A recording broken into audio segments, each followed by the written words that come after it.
அடேங்கப்பா, இந்த இசைக்கு அம்மால திருக்கண்ட நட்டுவானம் நம்ம கொடுத்த பிள்ளை அல்லவா,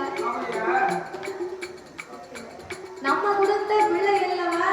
இவங்க 2 பேருடைய உயிரை இப்படி மாங்கலையா மாண்டு போனாங்களே.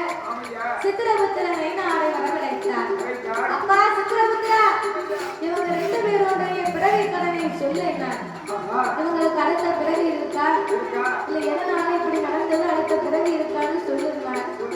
அப்ப நான் சித்திரபுத்திரனை